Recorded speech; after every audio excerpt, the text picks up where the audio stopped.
দেশ থেকে বিদেশ, খেলা থেকে বিনোদন, সব ধরনের খবর নিয়ে আমি মিঠু শুরু করছি নজরে দুনিয়া।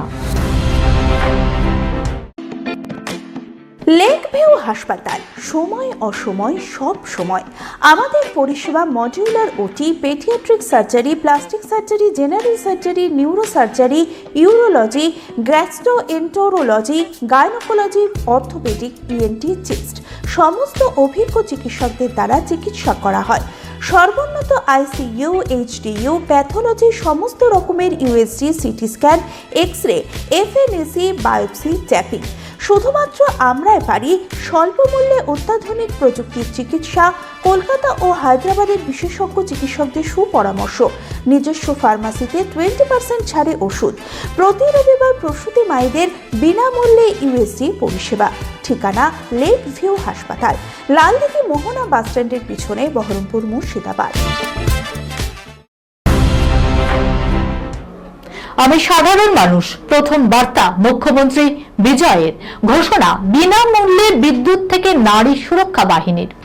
রবিবার তামিলনাড়ুর মুখ্যমন্ত্রী পদে শপথ নিয়েছেন দক্ষিণী সুপারস্টার থলপতি বিজয়। তাকে শপথ বাক্য পাঠ করালেন রাজ্যপাল রাজেন্দ্র বিশ্বনাথ আর্লেকার। শপথ অনুষ্ঠানে উপস্থিত ছিলেন বিজয়ের প্রেমিকা তৃষাও। মঞ্চে উপস্থিত ছিলেন কংগ্রেস সাংসদ তথা লোকসভার বিরোধী দলনেতা রাহুল গান্ধীও।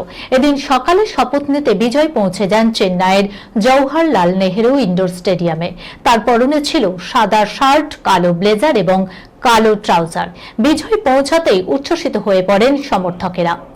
হাততালি দিয়ে তাকে স্বাগত জানান সকলেই। এরপর মঞ্চে উঠে তামিল ভাষায় শপথ বাক্য পাঠ করতে শুরু করেন দক্ষিণী সুপারস্টার। আর তারপরই প্রথম বার্তায় তিনি বলেন, আমি সাধারণ মানুষ, ধর্ম নিরপেক্ষতা, সামাজিক ন্যায়ের নতুন অধ্যায় এখন থেকে শুরু হলো। এর পাশাপাশি তামিলনাড়ুবাসীর জন্য বিনামূল্যে বিদ্যুৎ থেকে শুরু করে নারী সুরক্ষা বাহিনী গঠন করারও ঘোষণা করলেন বিজয়। ওড়িশার আকাশে ধোঁয়ার কুণ্ডলী, শত্রুর ঘুম ছুটিয়ে নয়া মিসাইল পরীক্ষা ভারতের। ওড়িশার আকাশ জুড়ে আচমকা দেখা মিলল ধোঁয়ার কুণ্ডলী। শুক্রবার এই দৃশ্য দেখে আশ্চর্য হয়ে যান স্থানীয় বাসিন্দারা। সূত্রের খবর, শুধু ওড়িশা নয়, বাংলাদেশ থেকেও দেখা মিলেছিল এই উজ্জ্বল ধোঁয়ার কুণ্ডলীকে। তারপরই জল্পনা তৈরি হয়, তাহলে কি নতুন কোনো ক্ষেপণাস্ত্র পরীক্ষা করল ভারত? শনিবার সব জল্পনার অবসান ঘটায় কেন্দ্র।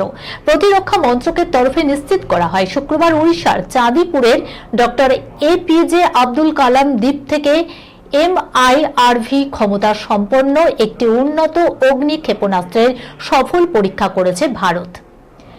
MIRVর পূর্ণরূপ multiple independently targetable re-entry vehicle.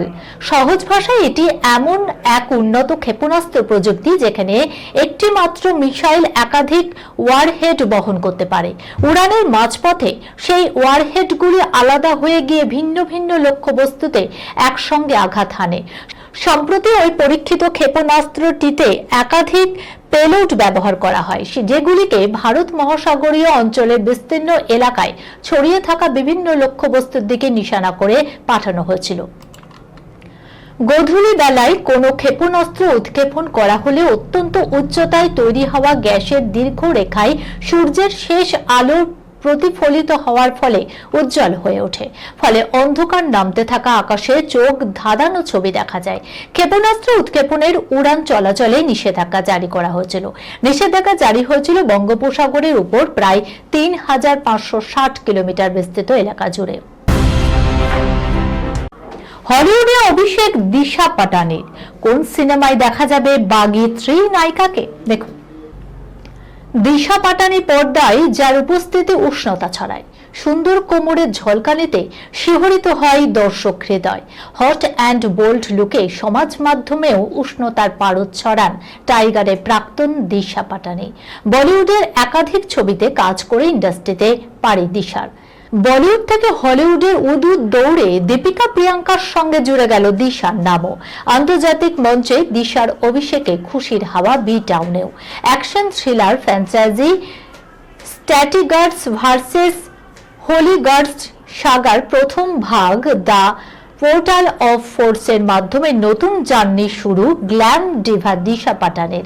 জানা যায় এই ছবিতে মুখ্য চরিত্র জেসিকার ভূমিকায় অভিনয় করছেন বাগি 3 খ্যাত এই অভিনেত্রী। ইতিমধ্যেই মুক্তি পেয়েছে সিনেমার ট্রেলার। ভারতীয় সিনেমায় কাজের অভিজ্ঞতা ও শিক্ষণীয় বিষয়গুলি আন্তর্জাতিক প্ল্যাটফর্মে তুলে ধরার সুযোগ পেয়ে গর্বিত এই অভিনেত্রী। কখনো বাসে বা ট্রামে দিদি বা দাদা বা কাকু বা কাকিমা বলে ডেকেছে কেউ আপনাকে? নিশ্চয়ই আপনার মেজাজটা তখন ভীষণ বিগড়েছে। ঘাবড়াবেন না, এবার পাসপোর্টে স্ট্যাম্প পড়লেই কমবে বয়স। ম্যাজিক দেখাচ্ছে নয়া গবেষণা। দেখুন, কাকা একটু সরে দাঁড়ান। বাসে ট্রামে এমন কথা কি আপনাকেও প্রায় শুনতে হয়? না, খামোকা মাথা গরম করবেন না। এটা ঘটলে বুঝবেন বয়স বাড়ছে। আগে হ্যাঁ, কেউ পরম স্নেহে দাদা বা কাকু বলে ডেকে আপনার মেজাজটাই বিগড়ে দিলে ভড়কাবেন না। বুঝবেন আপনার চামড়ায় ভাঁজ পড়তে শুরু করেছে। তবে জিম বা পার্লারের চক্কর কেটে অবশ্য আপনার কোনো লাভ হবে না। এক্ষেত্রে আপনার ট্রাভেল ব্যাগই আপনার পথ দেখাবে। কি অবাক হচ্ছেন তো? না, অবাক হওয়ার কিছুই নেই। নয়া এক গবেষণায় এমনটাই জানাচ্ছে। নিয়মিত পাহাড়, জঙ্গল বা সমুদ্রের হাওয়া গায়ে মাখলে শুধু মন নয়, শরীরের বয়স বাড়ার গতিও নাকি অনেকটাই থমকে যায়। অর্থাৎ পিঠের ব্যাগ আর পায়ের চটি হতে পারে আপনার দীর্ঘ যৌবনের নতুন ফর্মুলা। অস্ট্রেলিয়ার এডিথ কোওয়ান ইউনিভার্সিটির গবেষকরা সম্প্রতি এক চমকপ্রদ তথ্য দিয়েছেন। জার্নাল অফ ট্রাভেল রিসার্চে প্রকাশিত সেই গবেষণাপত্র অনুযায়ী ইতিবাচক ভ্রমণ অভিজ্ঞতা মানুষের শরীর ও মনের বার্ধক্য প্রক্রিয়াকে ধীর করে দিতে পারে। বিজ্ঞানীরা বিষয়টিকে দেখছেন এনট্রপি বা বিশৃঙ্খলার তত্ত্বে। তাদের মতে বয়স বাড়ার সঙ্গে সঙ্গে শরীরের আভ্যন্তরীণ ভারসাম্য বিঘ্নিত হয়, যাকে বলা হয় উচ্চেস্ট্রপি দশা। এমন এই বিশৃঙ্খলা কাটিয়ে শরীরকে সংহত বা লো এন্ট্রপি অবস্থায় ফেরাতে সাহায্য করে। কিভাবে কাজ করে এই ট্রিপ? উত্তরটা লুকিয়ে আছে আপনার ভ্রমণের প্রকারভেদে। বাড়ির চার দেওয়ালে বন্দি জীবনে যে উদ্দীপনা পাওয়া যায় না, ভ্রমণের পরিবেশে তা অনায়াসেই মেলে। নতুন জায়গায় হাঁটাচলা করা, অচেনা মানুষের সঙ্গে কথা বলা বা পাহাড় ভাঙার মতো শারীরিক কসরত শরীরের মেটাবলিজম ও রোগ প্রতিরোধ ক্ষমতা বাড়িয়ে দেয়। নতুন পরিবেশের সঙ্গে মানিয়ে নিতে গিয়ে মস্তিষ্ক আরো সক্রিয় হয়ে ওঠে। প্রকৃতির সান্নিধ্য কমিয়ে দেয় মানসিক চাপ বা স্ট্রেস। আর স্ট্রেস কমলেই কোষের ক্ষয় কমে, যার সরাসরি প্রভাব পড়ে চেহারায়। গবেষকদের দাবি, এই ছোট ছোট আনন্দই শরীরের কোষগুলিকে সতেজ রাখবে। তাই ক্যালেন্ডারে লাল কালির দাগ পড়লেই বেরিয়ে পড়ুন। কে বলতে পারে একটা ভালো ট্রিপই হয়তো আপনার কয়েক বছর কমিয়ে দেবে নিমিষেই। আদতে ভ্রমণ কেবল শখ নয়, এ তো সুস্থ থাকারই সহজ পাঠ। এই খবরের সঙ্গে শেষ করলাম আজকের নজরে দুনিয়া। আপনারা দেখছেন টিভি 24 বাংলা, সংবাদ বিনোদন সারাদিন সারাক্ষণ।